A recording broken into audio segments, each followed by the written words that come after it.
Hi friends, happy 2025 to all. എല്ലാ കൂട്ടുകാർക്കും എൻ്റെയും എൻ്റെ കുടുംബത്തിൻ്റെയും എൻ്റെ സ്ഥാപനത്തിൻ്റെയും എൻ്റെ യൂട്യൂബ് ചാനലിൻ്റെയും കൃത്യമായ പുതുവത്സരാശംസകൾ. എല്ലാവരും പുതുവർഷത്തിന് പല പ്രതിജ്ഞകൾ എടുക്കാറുണ്ട്, പല സന്ദേശങ്ങൾ നൽകാറുണ്ട്. അവർ യാന്ത്രികമായിട്ട് ഒരു കടമ നിർവഹിക്കുക എന്നതിനപ്പുറത്തേക്ക് എന്തെങ്കിലുമൊക്കെ നമ്മുടെ ജീവിതത്തിൽ നമുക്ക് നടപ്പാക്കാൻ പറ്റുന്ന ചില കാര്യങ്ങളിൽ ഒരു തീരുമാനമെടുത്ത് മുന്നോട്ട് പോകുന്നതാണ് എപ്പോഴും ഒരു പ്രായോഗികമായിട്ടുള്ള കാര്യമെന്ന് പറയുന്നത്. അപ്പോൾ പലരും പല പ്രതിജ്ഞ എടുക്കാറുണ്ട്, പലരും പല തീരുമാനങ്ങൾ എടുക്കാറുണ്ട്. പക്ഷേ ആ തീരുമാനങ്ങളെല്ലാം തന്നെ കുറച്ച് ദിവസങ്ങൾക്കകം നിന്നും മാഞ്ഞു പോകുന്ന അവസ്ഥയാണ് പലർക്കും ഉണ്ടാവാറുള്ളത്. അങ്ങനെ ആവാതിരിക്കാൻ വേണ്ടി ഞാൻ പലപ്പോഴും പകരം പ്രതിജ്ഞയൊന്നും എടുക്കാറില്ല. എൻ്റെ മനസ്സിൽ കരുതാറുണ്ട് ചില കാര്യങ്ങളൊക്കെ ഇങ്ങനെയൊക്കെ ആവണം. അപ്പം അതിനുവേണ്ടി പരിശ്രമിക്കുകയും ചെയ്യാം. ഈ പുതുവത്സര ദിനത്തിൽ ഞാനെടുത്ത മാനസികമായിട്ടുള്ള ഒരു തീരുമാനം എന്ന് പറയുന്നത്, എൻ്റെ കരിയറിൽ നിന്നും ഒരു വലിയ ഷിഫ്റ്റ് വന്നിട്ടുള്ള ഒരു സമയമാണിത്. ഒരു 48 വർഷത്തെ അധ്യാപന ജീവിതം കഴിഞ്ഞ് ഞാനൊരു ബിസിനസ് ലോകത്തിലേക്ക് ഇപ്പോൾ പ്രവേശിച്ചിരിക്കുകയാണ്. ഇപ്പോൾ കൃത്യം 5 മാസം കഴിഞ്ഞു. ആദ്യമൊക്കെ എനിക്കൊരു ആശയക്കുഴപ്പമുണ്ടായിരുന്നു, ഈ ഫീൽഡ് എനിക്ക് ശരിയാവുമോ. ഞാനൊരു 48 വർഷം, ഒരു 5 പതിറ്റാണ്ടോളം കാലം നിരന്തരമായിട്ട് ഞാൻ എൻ്റെ മനസ്സും ശരീരവും എല്ലാം അർപ്പിച്ചുകൊണ്ട് മുഴുകിയിരുന്ന അധ്യാപന വൃത്തിയിൽ നിന്നും മാറി ഒരു ബിസിനസ് ലോകത്തിലേക്ക് വന്നാൽ എനിക്ക് എങ്ങനെ അതിൽ കോൺസെൻട്രേറ്റ് ചെയ്യാൻ പറ്റും, എങ്ങനെ വിജയിക്കാൻ പറ്റും എന്നുള്ള ആശങ്കയൊക്കെ ഉണ്ടായിരുന്നു. അതായത് പെട്ടെന്നുള്ള ആ ഷിഫ്റ്റ്, പ്രത്യേകിച്ച് നമ്മുടെ ശിഷ്യന്മാരുമായിട്ടുള്ള ഇടപെടലുള്ള ജീവിതത്തിൽ നിന്ന് മാറിയിട്ട് ഒരു ലൈഫ് എനിക്ക് മാനസികമായിട്ട് ഒരുപാട് വിഷമങ്ങൾ ഉണ്ടാക്കിയിട്ടുണ്ട്.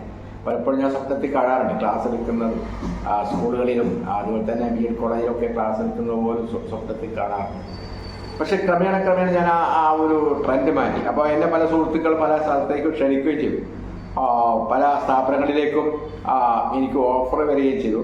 പക്ഷെ ഞാൻ അപ്പോൾ ഒരു തീരുമാനം എടുത്തു, ഞാനിപ്പോൾ ഏതായാലും ഒരു കരിയർ മാറി പുതിയൊരു കരിയറിലേക്ക് വന്നിട്ടുണ്ട്.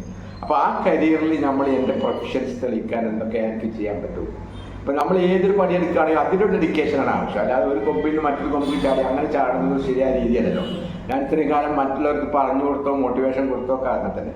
അപ്പം അതുകൊണ്ട് ഈ കരിയറിൽ ഇനി എങ്ങനെ കൂടുതൽ എഫിഷ്യൻസി വർദ്ധിപ്പിച്ചുകൊണ്ട് ഫലപ്രദമായ രീതിയിൽ നടത്താൻ കഴിയുന്നില്ല, ഇനി എനിക്ക് എൻ്റേതായ രീതിയിൽ എനിക്ക് കോൺട്രിബ്യൂട്ട് ചെയ്യാൻ പറ്റുന്നതാണ് ഞാൻ ഇപ്പോൾ ആലോചിക്കുന്നത്. അപ്പം അതിനനുസൃതമായിട്ടുള്ള കുറച്ച് തീരുമാനങ്ങൾ എടുത്ത് മുന്നോട്ട് പോകാനാണ് ഈ പുതുവത്സര ദിനത്തിൽ എൻ്റെ ഒരു പ്രതിജ്ഞ എന്ന് പറയുമ്പോൾ അതിൻ്റെ ഒരു തീരുമാനം എന്ന് പറയുന്നത്. ആ തീരുമാനത്തിൻ്റെ അടിസ്ഥാനത്തിൽ സമയബന്ധിതമായിക്കൊണ്ട്, അപ്പോൾ നമ്മുടെ വിദ്യാഭ്യാസ മേഖലയിൽ പ്രവർത്തിക്കും എപ്പോഴും പ്ലാനിങ്ങിനെ കുറിച്ച് പറയാറുണ്ട്.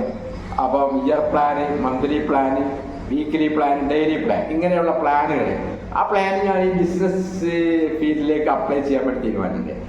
അങ്ങനെ ഒരു പ്ലാനിൻ്റെ അടിസ്ഥാനത്തിൽ ഇൻഷാ അല്ലാഹ് ഒരു വർഷത്തിനകം എന്ത് മാറ്റങ്ങൾ വരണം നമ്മുടെ ബിസിനസ്സിൽ, അതിൽ ഈ ഒരു മാസം കൊണ്ട് എന്തൊക്കെ മാറ്റം വരണം, ഈ ഒരാഴ്ചയിൽ എന്തൊക്കെ മാറ്റം വരണം, ഇന്നത്തെ ദിവസത്തിൽ എന്ത് മാറ്റം വരണം, ഈ രൂപത്തിൽ ചിന്തിച്ചുകൊണ്ട് മുന്നോട്ട് പോകാനാണ് എൻ്റെ ഒരു തീരുമാനം എന്ന് പറയുന്നത്. ഇത് വളരെ വിനയത്തോടു കൂടിയൊരു തീരുമാനമാണ്. അല്ലാതെ നമ്മളിത് ഇങ്ങനെ ചെയ്യും, അങ്ങനെ ചെയ്യും, ഇങ്ങനെ ചെയ്യും എന്നുള്ള യാതൊരു വീരവാദമൊന്നുമില്ല. അതിനനുസരിച്ച് പ്രവർത്തിക്കാൻ വേണ്ടി ശ്രമിക്കാറുണ്ട്. അതിന് സർവശക്ത തോഫീക്ക് നൽകട്ടെ, സർവശക്തൻ അതിനെ അനുഗ്രഹിക്കട്ടെ എന്ന പ്രാർത്ഥനയാണ്.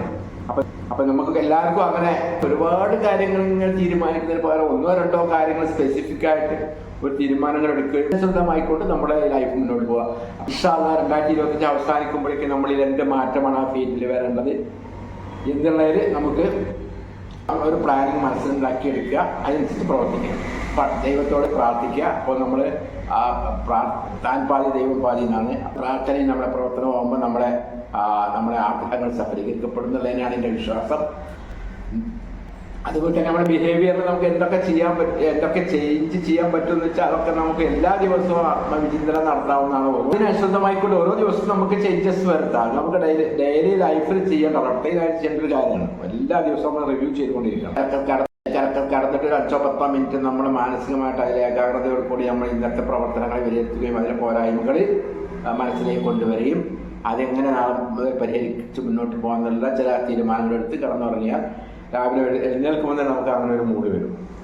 അങ്ങനെ ദിവസവും ചെയ്യുന്നത് ഏറ്റവും നല്ലതാണ്. അതൊരാഴ്ചയിലൊരിക്കൽ, ഒരു മാസത്തിലൊരിക്കൽ, ഒരു വർഷത്തിലൊരിക്കൽ നമുക്ക് റിവ്യൂ ചെയ്യുന്നത് നല്ലതാണ്.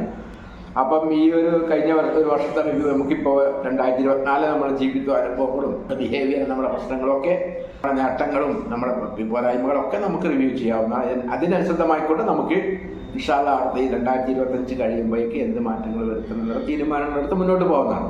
ഇത്തരത്തിൽ ചില പ്രായോഗിക തീരുമാനങ്ങളെടുത്ത് മുന്നോട്ട് പോകാൻ എല്ലാവർക്കും കഴിയട്ടെ എന്ന് പ്രാർത്ഥിച്ചുകൊണ്ട് എല്ലാവർക്കും സന്തോഷപ്രദമായ ഒരു പുതുവത്സരം ആശംസിച്ചുകൊണ്ട് ഈ കൊച്ചു വീഡിയോയുടെ അവസാനിക്കും.